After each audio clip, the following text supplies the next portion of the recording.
देखो अपन कल हमने पढ़ा था इनवर्स मैट्रिक्स पढ़ी थी, इनवर्स की कुछ प्रॉपर्टीज पढ़ी थी। उनमें था कि एक इनवर्स मैट्रिक्स का वापस इनवर्स लो तो क्या आ जाएगी, इनवर्स मैट्रिक्स से आ जाएगी। और हमने पढ़ा था कि इनवर्स मैट्रिक्स का फॉर्मूला क्या होता है, 1 अपॉन डिटर्मिनेंट ऑफ ए, उसको मल्टीप्लाई करना है एडजॉइंट मैट्रिक्स से।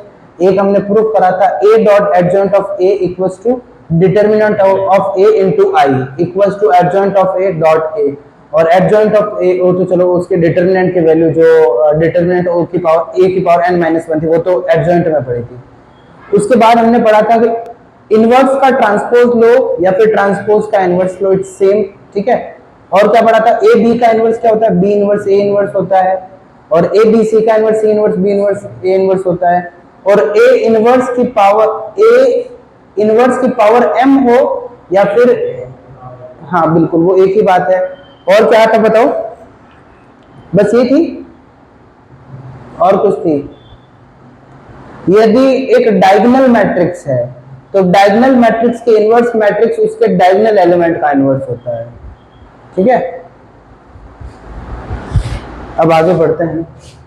एक है ना, एक और प्रॉपर्टी होती है इनवर्स मैट्रिक्स की कि यदि आपका ए इनवर्स का डिटरमिनेंट लो ना तो ए के एक होता है कि ये cancellation law, A is a inverse matrix तो A dot B equals to A dot C में बी इक्वल्स टू सी आ जाता है, वो भी हमने एक्सप्लेन करा था कल की क्लास में। तो देखो ए इनवर्स होता है, ए इनवर्स का डिटरमिनेंट निकालो या 1 अपॉन ए का डिटरमिनेंट निकालो, इनका फायदा क्या होगा, अपन को ए इनवर्स का डिटरमिनेंट पूछ लिया किसी क्वेश्चन में तो जो स्टूडेंट होगा करे यार मेरी तो मैट्रिक्स अच्छी है, अभी इनवर्स निकालूंगा ए इनवर्स, फिर एडजॉइंट निकालेगा, डिटरमिनेंट की वैल्यू निकालेगा, उसको सॉल्व करेगा ए इनवर्स, फिर इसमें उसकी डिटरमिनेंट की वैल्यू निकालेगा। और वरना यदि आपके ये प्रॉपर्टी पड़ी होगी आप कुछ नहीं करोगे, उसका डिटरमिनेंट निकाल दोगे और उसका रेसिप्रोकल ले लोगे, ठीक।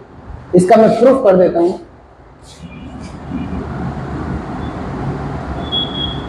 प्रूफ है, आपको पता है ए इनवर्स का डिटरमिनेंट निकालना है। ए इनवर्स क्या होता है,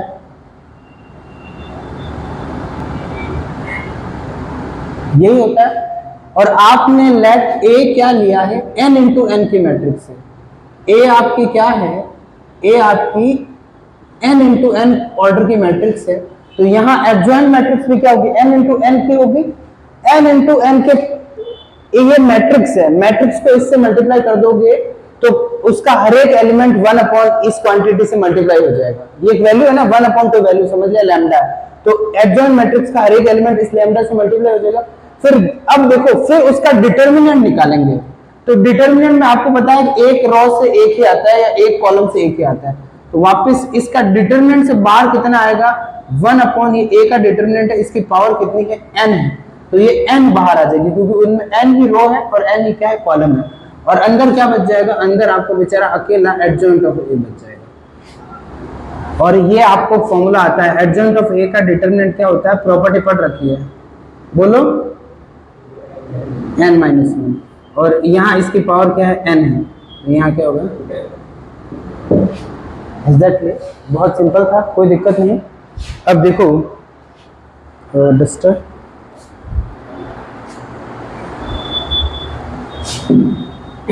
आज पढ़ते हैं ऑर्थोगोनल मैट्रिक्स, जिसको बोलते हैं लंबकोणिक मैट्रिक्स।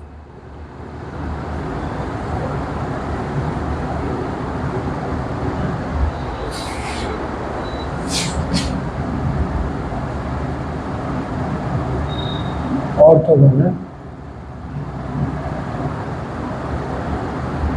इसको क्या बोलते हैं, लंबकोणीय। अब देखो, अब matrix A is said to be an orthogonal matrix। कोई मैट्रिक्स A है, स्क्वायर मैट्रिक्स हो गया, square matrix said to be an orthogonal matrix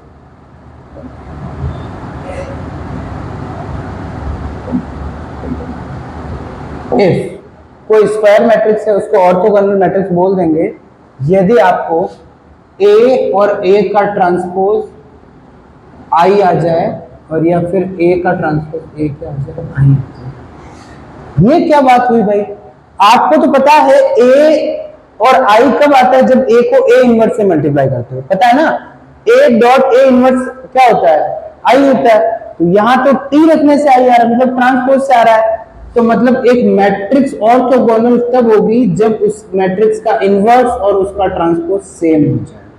भाई ए आई आता है ना, भाई ए और ए का इनवर्स आता है आई, इनवर्स की जगह ये पड़ा है, तो मतलब ट्रांसपोज और इनवर्स का इक्वल है।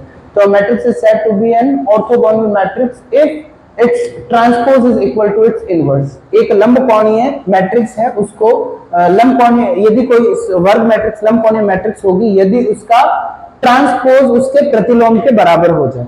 Is that clear? अब इसका लेते हैं एग्जांपल, आपको और इसके क्लियर हो जाएंगे। बस नॉर्मल इनकी डेफिनेशन ध्यान रखनी, इतना कोई टेंशन की बात नहीं। Cos alpha minus sine alpha, sine alpha और क्या हो गया कॉस।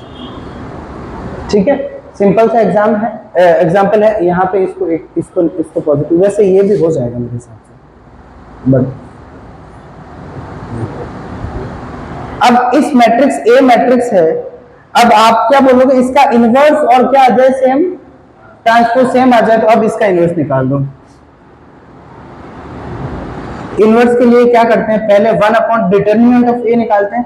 डिटर्मिनेंट क्या है, इसको इससे मल्टीप्लाई करो, कॉस स्क्वायर अल्फा और माइनस जो इधर से आया क्या, माइनस का साइन स्क्वायर। समझ गए ना, साइन स्क्वायर, तो ये माइनस माइनस प्लस 1 हो जाएगा। और मेरी बात समझ रहे हो या नहीं समझ रहे हो? तो नीचे डिटर्मिनेंट की वैल्यू क्या आ गई, ये आपकी डिटर्मिनेंट की वैल्यू नीचे जो लिखी 1 अपॉन डिटर्मिनेंट।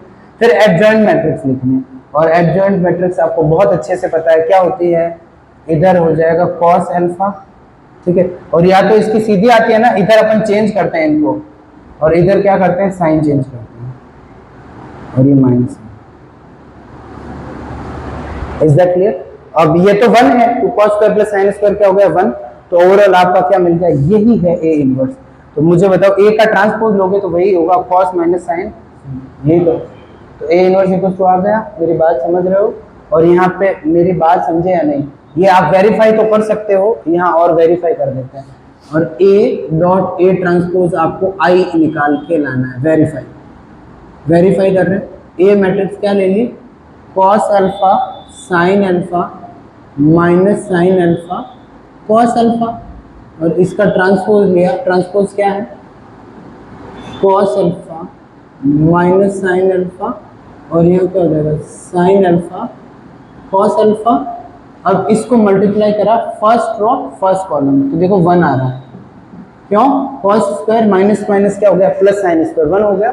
दूसरा first row second column, cos alpha sine, ये पॉजिटिव का ये नेगेटिव का 0 आ गया। फिर ये और ये, तो ये देखो 0 आ गया, साइन कॉस कॉस साइन, फिर यहाँ ये पॉजिटिव आ गया 1 cos square plus sine square. Is that clear? तो इसका मतलब ट्रांसपोज किसके इक्वल है, आई के इक्वल है। तो ये कौन सी मैट्रिक्स होगी बताओ, ऑर्थोगोनल मैट्रिक्स होगी। नॉर्मल आपको इनकी डेफिनेशन से याद रखनी है। अब देखो, इफ एक और आपकी इंपॉर्टेंट प्रॉपर्टी है L1 L2 L1, चलो M से लिख लेते हैं, L1 M1 N1 और यहाँ L2 M2 N2 and L3 M3 N3 DCs क्या होता है, डायरेक्शन कोसाइंस, जिसको हिंदी में क्या बोलते हैं, दिक्कोज्या।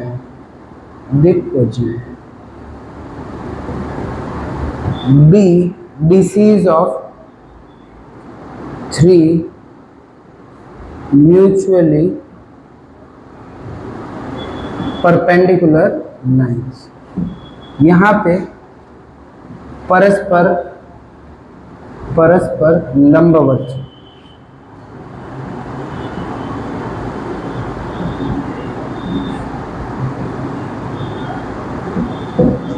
देखो DCs क्या होती है, डायरेक्शन कोसाइन, डायरेक्शन रेशियोज, ये एक टॉपिक होता है वेक्टर और 3D वगैरह, तो वहाँ इन चीज़ों को सारी डिटेल में पढ़ते हैं क्लास 12 के। अभी मैं थोड़ा सा बता देता हूँ। कोई लाइन होती है, ठीक है, कोई लाइन होती है, उसका या समझ लिया एक्स एक्सिस के साथ कुछ एंगल होगा, यहाँ अल्फा हो गया, कुछ इस सेम का पार्ट होगा ना जो वाई एक्सिस के साथ एंगल होगा, सेम इस लाइन का कुछ जेड एक्सिस के साथ एंगल होगा। तो एल होता है एक्स एक्सिस के साथ cos angle cos alpha, M होता है कॉस बीटा, समझ गए ना, ये होता है। तो हल्का सा बाकी इसको पूरा अपन डिटेल में पढ़ेंगे, ये सारी चीजें आपके टॉपिक में है, क्लास 12 के पोर्शन में आती है ये चीजें, वेक्टर 3D वाले चैप्टर में। अब देखो तो यहाँ से डीसी आपको क्लियर हो गई। तो ये बोल रहा है इफ L1 L2 देखो एक लाइन में तीन होता है, क्योंकि एक तो एक्स एक्सिस के साथ, वाई के साथ, जेड एक्सिस के साथ, ये पहली लाइन की डीसीज है, ये दूसरी लाइन की डीसीज है, और ये तीसरी लाइन की डीसीज है, और of three mutually perpendicular line, परस्पर लंबवत रेखा, ये जो लाइन है ना वो परस्पर एक दूसरे से क्या लंबवत है। देन तो है ना, इनसे जो बनने वाला मैट्रिक्स है L1 M1 N1, L2 M2 N2, L3 M3 N3, तो यहाँ पे ये है, ये क्या होगा, ये ऑर्थोगोनल मैट्रिक्स होगा, ऑर्थोगोनल मैट्रिक्स। और क्या होगा, लंबकोणीय मैट्रिक्स। बनना कैसा है ये मैट्रिक्स, पहले लिखनी है पहली वाली लाइन पे डीसी, फिर दूसरी वाली के तीसरी, तो ऐसे बनने वाला जो मैट्रिक्स होगा वो क्या होगा, लंबकोणीय मैट्रिक्स होगा। देखो आपको मैं यहां से कुछ चीजें मैं समझाना चाहता हूँ, कैन आई रीड दिस। किसी भी लाइन की डीसीज के स्क्वायर का सम होता है वो 1 होता है। ये आपके अदर से कुछ टॉपिक है जो हम सारे इनके भी प्रूफ पढ़ेंगे, आप बिल्कुल टेंशन मत लेना। ये आपने समझ लिया, ये एक्स एक्सिस समझिए, तीन म्यूचुअली परपेंडिकुलर, तो ये एक्स एक्सिस एक लाइन हो गई, म्यूचुअली परपेंडिकुलर का मतलब ये एक लाइन हो गई, दूसरी लाइन तीसरी लाइन हो गई, सबके बीच में इसके सबके बीच में एंगल क्या है, 90 डिग्री है। तो देखो दो लाइन के डीसीज यदि आपके पास तो L1 L2, तो angle between two lines with DCs, जिनके डीसीज क्या, एक के ले लिए L1 M1 N1 और L2 M2 N2, ये दो लाइन है, उनके डीसीज दे रखे हैं, तो उनके बीच में जो एंगल होता है वो होता है cos theta, L1 L2 M1 M2 plus N1 N2। तो ये जो होता है ये फॉर्मूला होता है एंगल निकालने का। तो देखो ये आपका यहाँ पे लाइन, यहाँ पे क्या है, सारी लाइन पैरेलल है, पैरेलल है मतलब थीटा क्या है, 90 है, 90 है मतलब cos 90 क्या हो जाएगा, 0 हो जाएगा। तो मतलब L1 L2 M1 M2 जहां जहां दिखे उनको क्या लिख सकते हो, 0 लिख सकते हो, ठीक है। और पहली लाइन और तीसरी लाइन भी पैरेलल है, तो मतलब L1 L3 M1 M3 N1 N3 भी 0 होंगे, समझ गए ना। पहली दूसरी और दूसरी तीसरी L2 L3 वो भी क्या होगा, 0 होगा। और एक है ना sum of square of DCs of any line, ये आपका क्या होता है, 1 होता है। किसी भी लाइन के डीसीज का square, L square M square और N स्क्वायर की वैल्यू हमेशा क्या होती है, 1 होती है, ये भी ध्यान रखना। ये आपके टॉपिक से अलग कुछ चीजें पढ़ाई है थोड़ी सी, ठीक है, इसको ऐसे नोट लगा के।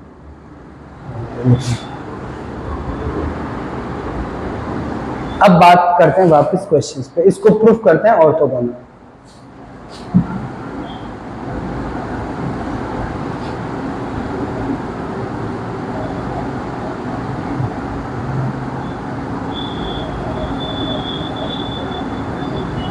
अरे यार इसमें तो बहुत तगड़ा वाला टाइम लग जाएगा।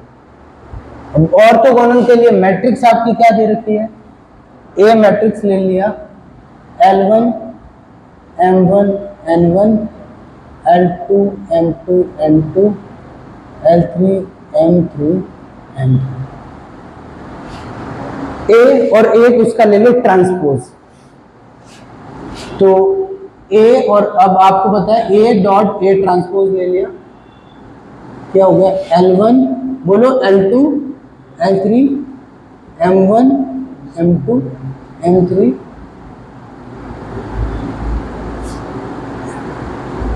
आपने क्या करा है, ऑर्थोगोनल प्रूव करना है। For A to be orthogonal आपको क्या करना है, ए और ए ट्रांसपोज लिया, ये आपने ए और क्या कर दिया, ए ट्रांसपोज।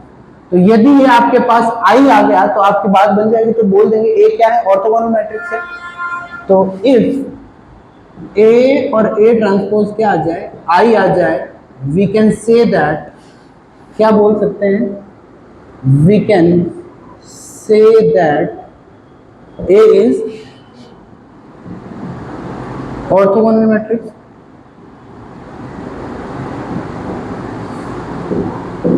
सिंपल सी बात। तो देखो अब करो, इनका मल्टीप्लाई करते हैं। तो पहली यहां क्या आएगा, फर्स्ट रो फर्स्ट कॉलम, देखो L1 square M1 square N1 square आ रहा है। देखो L1 स्क्वायर ये आ गया 1। अब फर्स्ट रो और सेकंड कॉलम तो क्या आया, यही आया है, L1 L2 M1 M2 N1 N2 0। मेरी बात समझे। और फर्स्ट और थर्ड कॉलम L1 L3 वो भी आपस में पैरेलल है, मैंने यहां तुम्हें बता दिया था, तो वो भी क्या हो जाएगा, 0 हो जाएगा। फिर यहाँ सेकंड रो ये भी हो जाएगा 0, क्योंकि L2 L1 लिखो या L1 L2 लिखो, और ये आपका हो जाएगा 1। क्यों, L2 square M2 square N2 square, और ये आपका क्या हो जाएगा 0। वैसे ही 0 0 1, तो यहां से बोल देंगे तो ए क्या है बताओ। एग्जाम में अगर पढ़ लोगे, इजी था या नहीं था। अब आपके नेक्स्ट टॉपिक होता है अर्थगोनल के बाद यूनिटरी मैट्रिक्स, ठीक है, एकल मैट्रिक्स। अब आपको याद हो तो ट्रांजुगेट पढ़ा था आपने, ट्रांजुगेट पढ़ा था, क्या होता है ट्रांजुगेट बताओ, उसको डिनोट किससे करा था, वेरी गुड, बिल्कुल। अब बात है आपके ट्रांजुगेट में, यूनिटरी मैट्रिक्स और उसको बोलते हैं एकल मैट्रिक्स।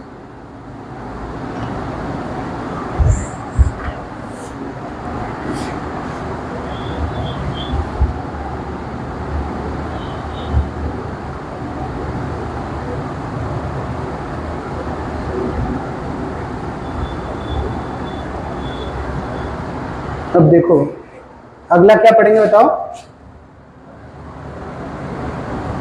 क्या पढ़ेंगे, यूनिटरी मैट्रिक्स। ट्रांजुगेट का बिल्कुल इसमें तगड़ा रोल है। एक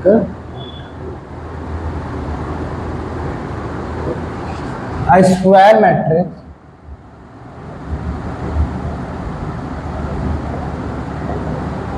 A is said to be a unitary matrix।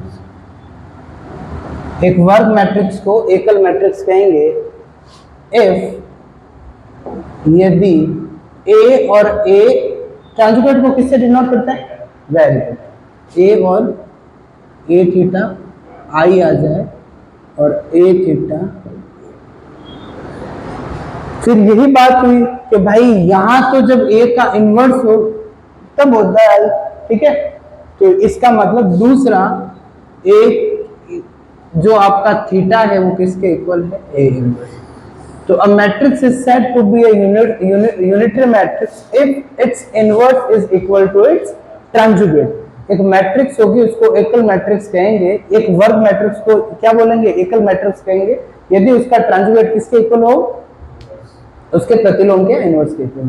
It's so simple, समझ में आया नहीं आया, टॉपिक समझ गए। अब देखो ट्रांजुगेट का मतलब होता है एक तो आपको कॉन्जुगेट भी लेना है और साथ में क्या लेना है, ट्रांसपोज भी लेना है। तो अब इसका एग्जांपल ले लेते हैं। इसका एग्जांपल हो गया, लेट ये आपका A है 1/2 1 plus iota 1 plus iota minus 1 plus iota और 1 माइनस आयोटा। ये क्या ले लिया आपने, एक मैट्रिक्स ले ली, ठीक है। अब इस मैट्रिक्स का आपको क्या करना है, इसका ट्रांजुगेट भी लेना है और साथ साथ में क्या करना है बताओ, इसका इनवर्स भी निकालना है। दोनों चीजें करनी है और दोनों क्या दिखाने, इक्वल दिखानी है। और या फिर अपन ये भी कर सकते हैं, इसका ट्रांजुगेट ले लें और A और उसका ट्रांजुगेट I दिखा दें, तो अपने आप पता चल जाएगा क्या इनवर्स है। तो पहले तो इसका ट्रांजुगेट निकालो। ट्रांजुगेट को आपको पता है, ट्रांजुगेट को ये यही बात है, ए का कॉन्जुगेट फिर उसका ट्रांसपोज, दोनों अलग चीजें हैं। ये भी एक ही बात है, ये करके फिर ये करो, एक ही बात, ठीक है। तो कोई फर्क नहीं पड़ता, पहले उसका ट्रांसपोज लो फिर उसका कॉन्जुगेट निकालो, या कॉन्जुगेट लेके फिर ट्रांसपोज निकालो। तो फिर लेते हैं 1/2, तो बेचारा पड़ा रहेगा 1/2, और इसका क्या कर दो, इसका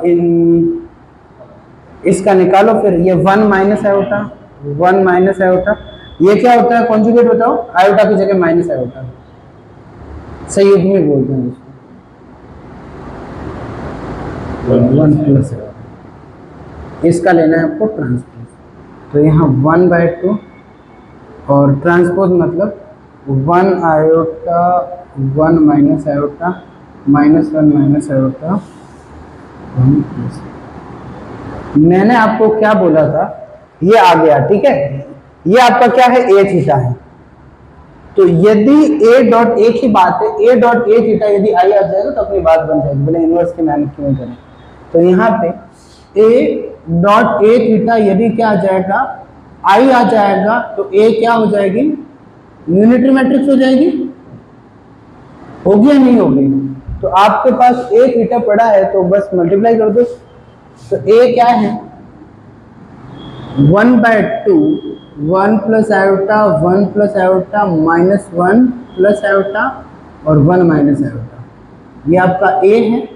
और अब इसका वापस ए थीटा क्या है, 1/2 यही है, 1 minus iota 1 minus iota -1 minus iota 1 plus iota, ये क्या है आपका ए थीटा है। अब देखो आपको क्या करना है, 1/2 मल्टीप्लाई कर दो,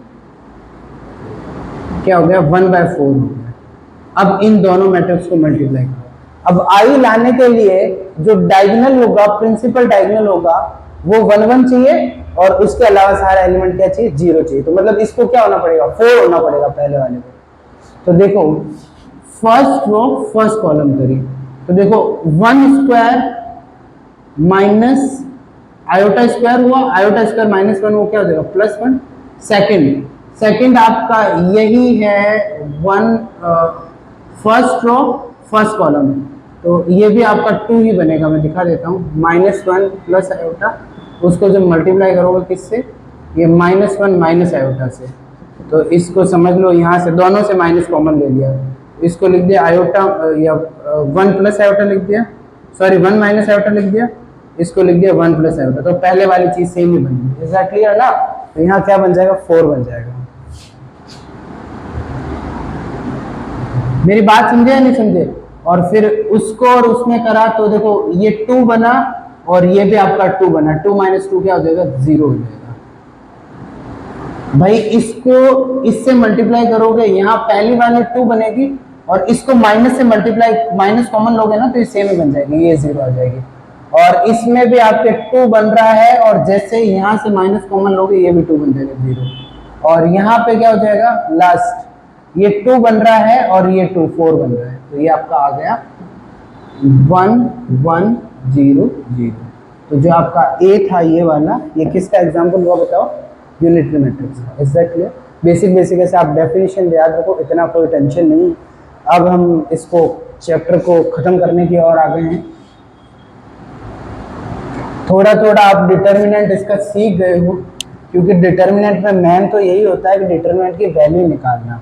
वैसे उसमें भी बहुत सारी चीजें हैं, जैसे मैट्रिक्स इतना डिटेल में था, बट ये दोनों चैप्टर क्या होते हैं कि मैट्रिक्स पहले पढ़ाएं तो इनवर्स में डिटर्मिनेंट का रोल है, तो थोड़ा सा मैंने बता दिया, बाकी अब मैट्रिक्स अब खत्म होगा, अभी भी थोड़ा चलेगा, 2 दिन लगभग, लास्ट टॉपिक है।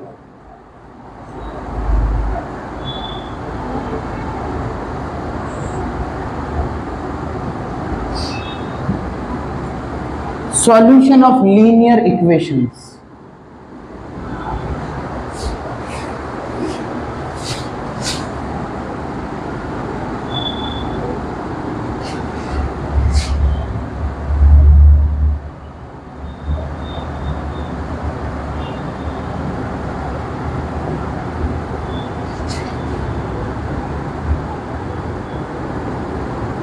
ये क्या बात हो गई भाई कि भाई सॉल्यूशन ऑफ लीनियर इक्वेशन है, इक्वेशन तो सॉल्व तुम बोलोगे कि सर हम तो करके आए हैं क्लास 10th 9th में।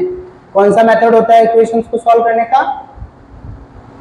एलिमिनेशन मेथड होता है सब्स्टिट्यूशन मेथड होता है, यही तो होते हैं, वही चीज है। तो फिर ये मैट्रिक्स और डिटर्मिनेंट चैप्टर में क्यों आया?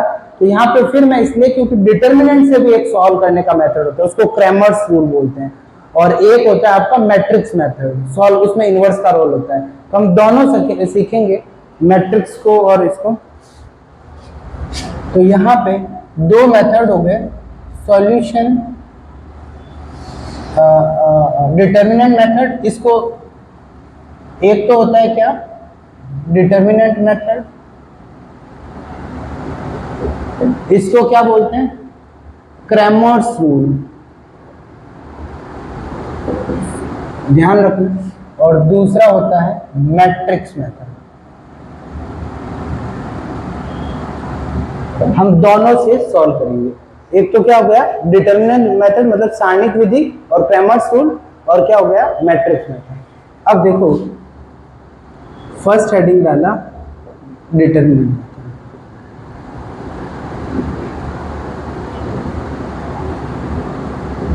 जो बहुत फेमस है word Cramer's rule. Cramer's word बहुत यूज करा जाता है। तो देखो लेट ax1 या ले लिया a1x1 या x ले लिया, b1y equals to c1, a2x b2y equals to c2, b any two simultaneous equations।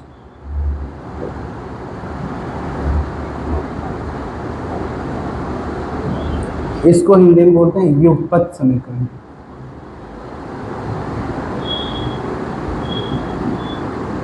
क्या ये तो नई चीज आ गई, ये क्या होता है लीनियर इक्वेशन का क्या मतलब होता है? लीनियर मतलब डिग्री 1, ठीक है।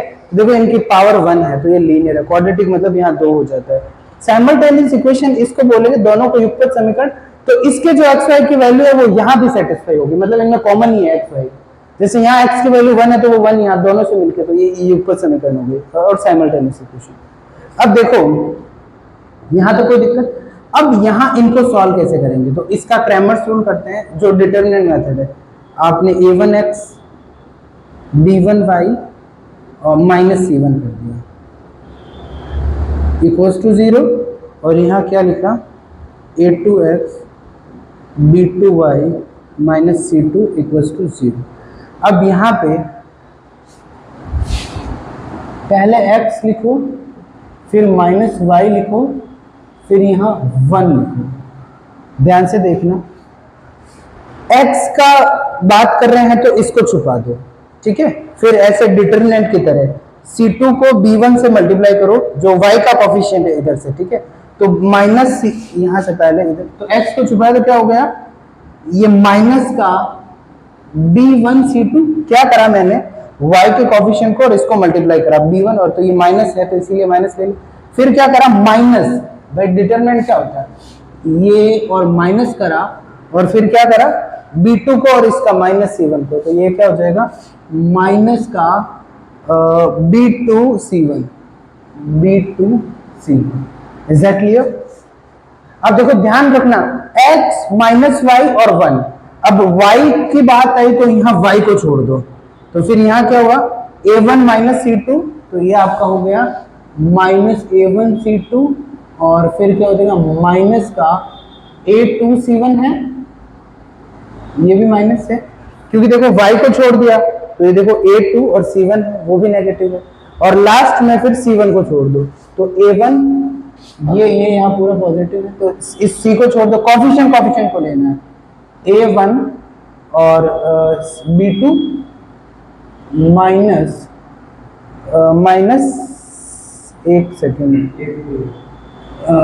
a2, तो ढंग से लिखोगे तो x इक्वल्स टू क्या हो जाएगा, ये प्लस हो गया तो b2c1 माइनस b1c2, और यहां से देखो इस माइनस से मल्टीप्लाई कर दोगे नीचे, ठीक है, तो ये पॉजिटिव हो जाएगा, ऊपर वाला y ले आओ ना, तो a1c2 माइनस माइनस यहाँ क्या हो जाएगा, प्लस हो, एक सेकेंड, यहाँ माइनस, एक माइनस से मल्टीप्लाई करा है ऊपर से, तो यहाँ माइनस रहेगा, समझ गए ना, ऊपर से माइनस से मल्टीप्लाई करा, एक माइनस सेटल कर देगा, एक अंदर वाला रहेगा A2C1, और यहाँ बस ये रहा A1 और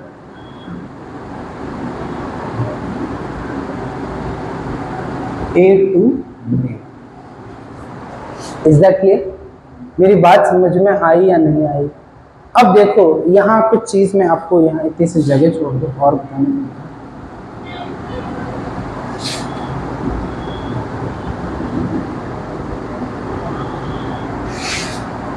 इस सेम इक्वेशन को आप मैट्रिक्स फॉर्म में भी लिख सकते हो। कैसे लिख सकते हो?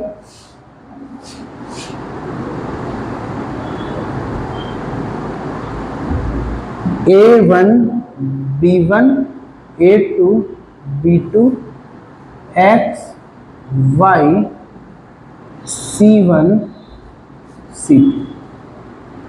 ये क्या है? ये कोफिशिएंट मैट्रिक्स है, ठीक है, क्योंकि एक्स वाई के कोफिशिएंट है तो इसीलिए इसको क्या बोलते हैं? कोफिशिएंट मैट्रिक्स बोलते हैं।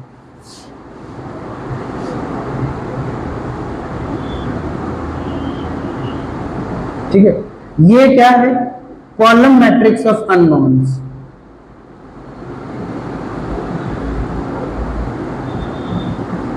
अननोन क्यों बोला? क्योंकि एक्स वाई अननोन है ना, उनकी वैल्यू निकालनी है। और ये क्या है? ये आपके हैं कॉलम मैट्रिक्स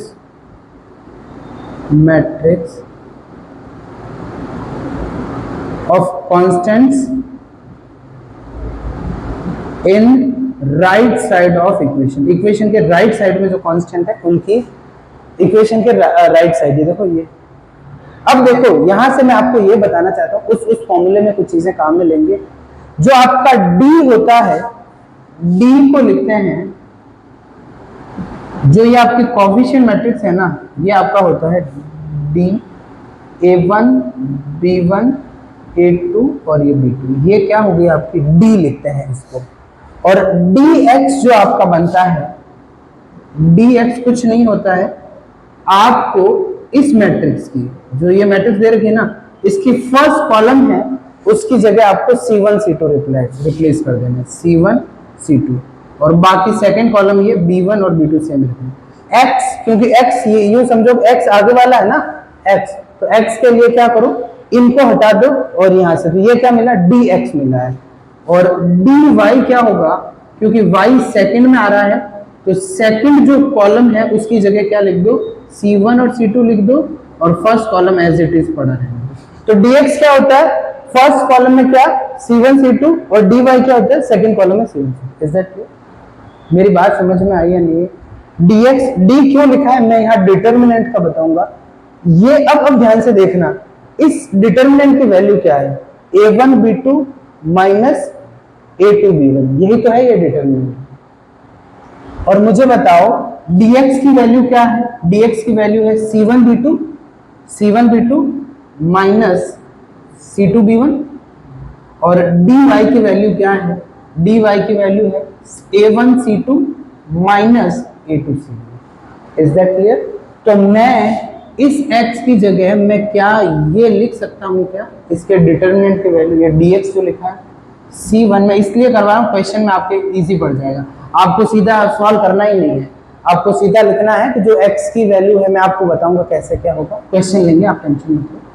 तो C1 C2 और ये आपका क्या हो गया? क्या हो गया बताओ? B1 और B2, dx लिख दिया मैंने इसके नीचे। y का क्या हो जाएगा बताओ? dy बताना, C1 C2 A1 A2, और ये आपका 1 के नीचे क्या है? A1 B1 A2, एक ही बात है क्योंकि वैल्यू सेम है।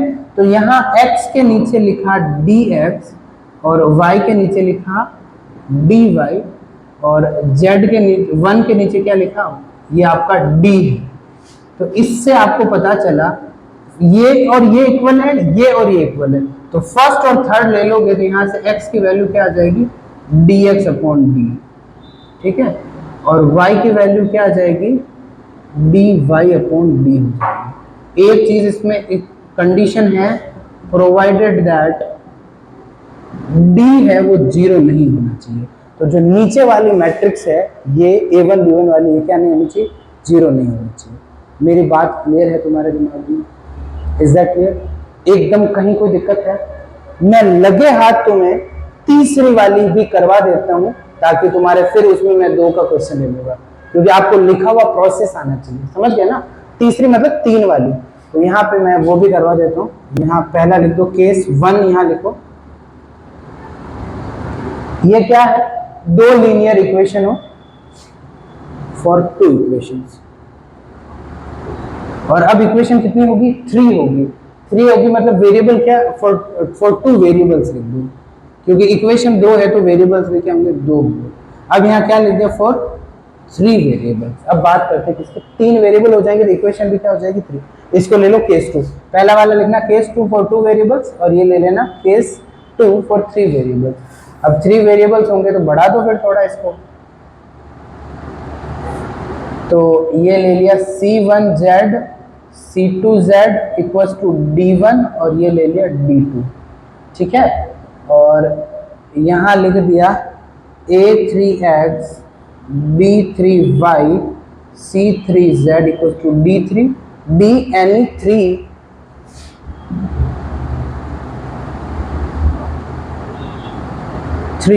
साइमल्टेनियस इक्वेशन, ठीक है। तो पहले तो आप क्या करो, इन सबको इधर ले आओ,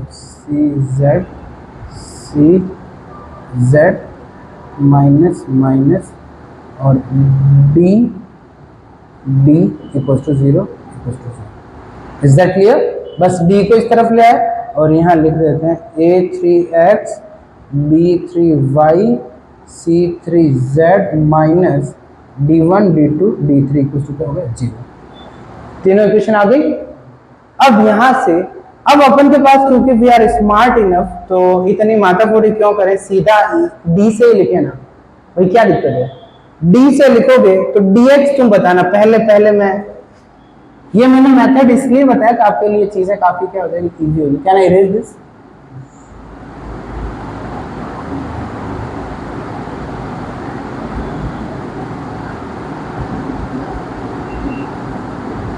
तो मुझे बताओ d क्या होगा, पहले तो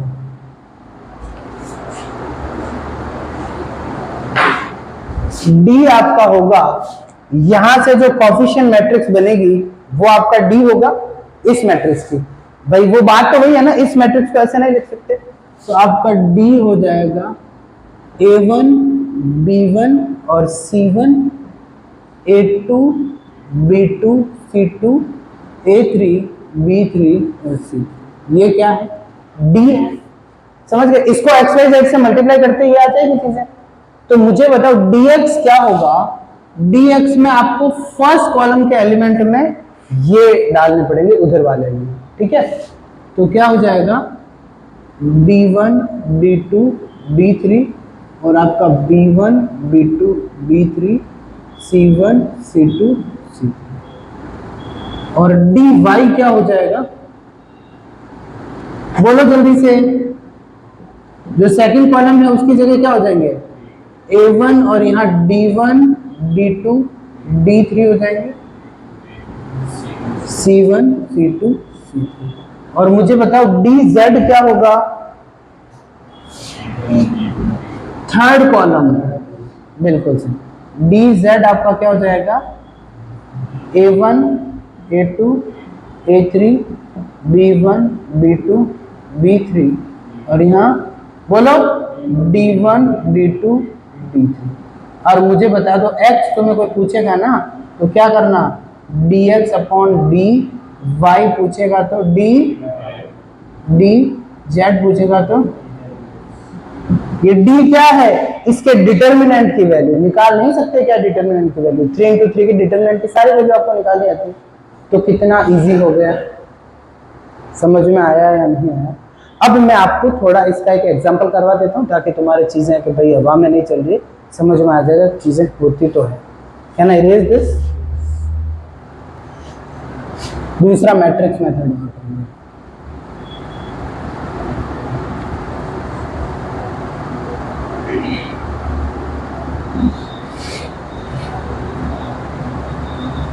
देखो आपको क्वेश्चन लिया x plus Y equals to 3 है और x minus Y equal to क्या ले लिया माइनस का, ठीक है। तो सॉल्व बाय डिटर्म क्रैमर्स रूल और यहाँ आ सकता है डिटर्मिनेंट सारणिक डिटर्मिनेंट मेथड। बस करो इसको सॉल्व फिर। तो देखो मैंने आपको क्या बोला, आपको कुछ नहीं करना है, पहले d बता दो। d क्या है 1 1 1 माइनस 1 नॉन जीरो है, -2 आ रही है डिटरमिनेंट की वैल्यू, क्या आ रही है -2 क्योंकि -1 और -2 आ रही है। अब मुझे बताओ dx क्या होगा। dx आपका होगा इस 1 1 की जगह क्या लिख दो 3 और -3 और इसकी जगह क्या लिख दो 1 -1 तो -3 और -1 तो -3 प्लस 1 हो जाएगा तो माइनस का 2 हो जाएगा। -3 माइनस -1 तो क्या हो जाएगा +1 हो जाएगा। तो आपको dx मिल गया और dy मुझे जल्दी से बता दो। dy आपका हो जाएगा यहाँ 1 1 फिर जो सेकंड है 1 -1 उसकी जगह क्या लिख दो, उसकी जगह लिख दो 3 -1 तो यहाँ इसकी वैल्यू क्या हो जाएगी -4 हो जाएगी, -1 -3। तो आपको पता है x क्या होता है dx अपॉन d और dx की वैल्यू क्या है -2 अपॉन -2 1 आ गया और y की वैल्यू क्या होती है बताओ dy अपॉन d जो क्या होती है -4 अपॉन -2 और 2 1 और 2 सेटिस्फाई करके देखो 1 + 2 3 आ रहा है 1 - 2 माइनस का 1 आ रहा है। एक बात और आपको पता है इसको और कैसे सॉल्व करते, एलिमिनेशन मेथड ऐड करो y कैंसिल हो रहा है 2x = क्या रहा है प्लस का 2x = 1 तो बात सेम ही है, ये मत सोचना कि क्या नहीं इट्स सेम बट ये सेम इक्वेशंस को सॉल्व करने का क्या है अलग अलग तरीके हैं, ठीक है ये सेम है but you should know this. अब बात करते किसकी मैट्रिक्स मेथड। मैट्रिक्स मेथड और ही सिंपल है।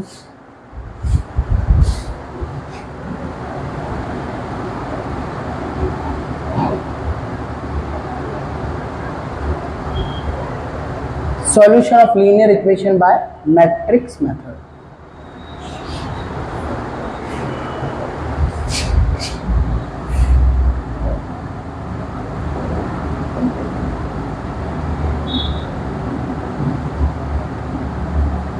अब देखो कोई इक्वेशन इसमें भी 2 किलो 3 किलो इसमें तो एक ही बात है क्योंकि जो स्टैंडर्ड फॉर्मूला बनेगा वो तो सेम ही बनेगा। ये मैंने दो कोई साइमल्टेनियस इक्वेशन ले ली,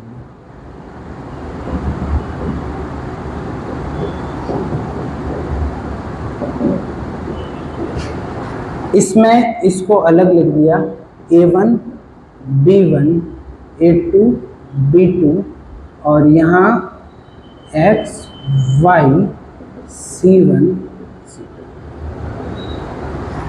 क्या है ये कोएफिशिएंट मैट्रिक्स है, कॉलम मैट्रिक्स ऑफ अननोन्स या फिर variables, column matrix of constants on the right side of the equation, ठीक है या फिर मेरी बात समझ में आई या नहीं है।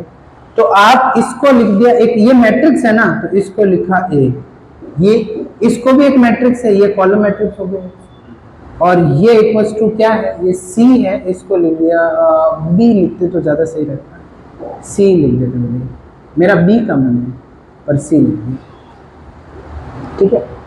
अब आपको पता है यदि आपका इफ ए इनवर्स से क्या करा प्री मल्टीप्लाई करा तो ए इनवर्स ए और x और ए इनवर्स सी क्योंकि इक्वल टू साइन के दोनों तरफ यदि दोनों तरफ आप कोई चीज अप्लाई कर सकते हो तो यू कैन डू इट। तो ए इनवर्स इस साइड में कर दिया इस साइड में कर दिया ए इनवर्स ए क्या हो गया आई हो गया और आई एक्स क्या हो गया एक्स हो गया और एक्स मतलब ये मैट्रिक्स है। अपन ने इसको समझा है एक्स, इसको समझा है कैपिटल सी, इसको समझा है ए तो यहां से x क्या आ गया ए इनवर्स। इसमें एक ही कंडीशन है कि ए इनवर्स मस्ट एग्जिस्ट करना चाहिए और ए इनवर्स कब एग्जिस्ट करेगा, जब ए के डिटर्मिनेंट की वैल्यू 0 नहीं होगी, क्योंकि ए इनवर्स का फॉर्मूला होता है 1 अपॉन डिटर्मिनेंट ऑफ ए, और सेम चीज क्रैमर रूल में थी, इस डिटर्मिनेंट की वैल्यू 0 पे वो भी एग्जिस्ट नहीं कर रही थी, क्योंकि dx अपॉन डी बन रहा था, जो आपका d है ना, इसका डिटर्मिनेंट की वैल्यू वो कभी भी 0 नहीं होनी चाहिए। I don't think there is any problem, ये तो उल्टा ही सिंपल है, समझ गया ना। इसका इनवर्स उस साइड उस मैट्रिक्स से मल्टीप्लाई करो तो आपका आंसर आ जाएगा। Is that clear? एक क्वेश्चन ले लें इसका भी छोटा सा।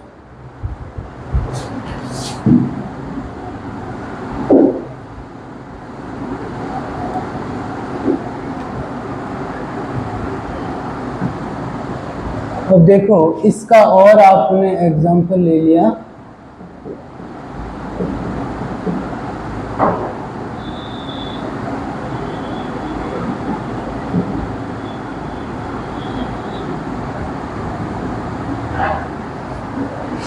ठीक है, क्या लिया बताओ,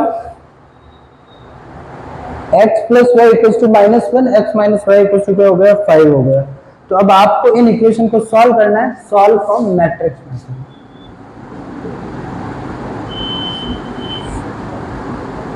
ये नहीं बोले तो फिर आप अभी के सर ये तो हमें आता है, बट आपको मेथड सीखना जरूरी है, कॉन्सेप्ट सारे क्लियर होने चाहिए। तो देखो अब इसमें आपका पहले क्या लिखोगे, a क्या बनेगा बताओ, आपको इस फॉर्म में लिखना है, ax इक्वल्स टू b, या फिर c ले लिया था हमने, तो a क्या होता है आपका, a होता है जो आगे कोफिशिएंट मैट्रिक्स है ना, ये 1 1 1 -1, ये आपका क्या होगा, a हो गया। ये 1 1 फिर तुम्हें लगेगा अक्सर सारे 1 1 वाले, यहाँ वैल्यू क्या आ रही है, यहाँ आ रही है 2 -3 आ रही है, ऐड करा 2 आ रहा है, और ये क्या -3 सब्ट्रैक्ट करा, ठीक है। हाँ आप ऐसा करो, इसको 2 से मल्टीप्लाई कर दो, और उससे यहाँ क्या आ जाएगा, -5 आ जाएगा, या रुको इसको 2 से मल्टीप्लाई कर दो, तो यहाँ 4 -3 1 है। तो यहाँ से फिर क्या हो गया, ये आपका 2 हो गया, ठीक है। मेरी बात समझे या नहीं समझे? अब देखो a आपके पास आ गया, x आपके पास है, क्या है, b आपको पता है ax इक्वल्स टू b है, आपको x निकालना है, तो वो क्या होगा, a इनवर्स b होगा। तो इनवर्स निकालो इसका जल्दी से, क्या होगा इसका इनवर्स बताओ जल्दी से, मैट्रिक्स का इनवर्स तुम तो 2 मिनट में निकाल लेते हो। डिटरमिनेंट क्या हुआ, -2 -1 माइनस का 3, तो ये 1 अपॉन -3 आ गया डिटरमिनेंट। और फिर अब एडजॉइंट, एडजॉइंट आपको इसका तो -1 2 -1 -1 इनको स्विच करना और इनका साइन चेंज करना, तो ये आपका हो गया। तो और b क्या है बताओ, b है आपका 1 5 1 5। तो अब देखो फिर इसको आप माइनस का 1/3 लिखो, पहले मल्टीप्लाई कर देते हैं, तो फर्स्ट रो फर्स्ट कॉलम, तो क्या आया -1 -5, तो क्या हो गया -6 हो गया।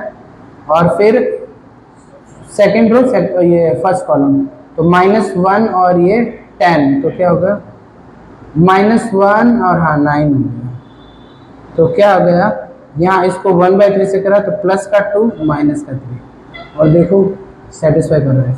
Is that clear? और x की वैल्यू क्या है, x, y, तो दो मैट्रिक्स इक्वल होती है, उनके करस्पॉन्डिंग एलिमेंट इक्वल होते हैं, तो x की वैल्यू 2 आ गई, y की वैल्यू -3, ठीक है। बाकी कल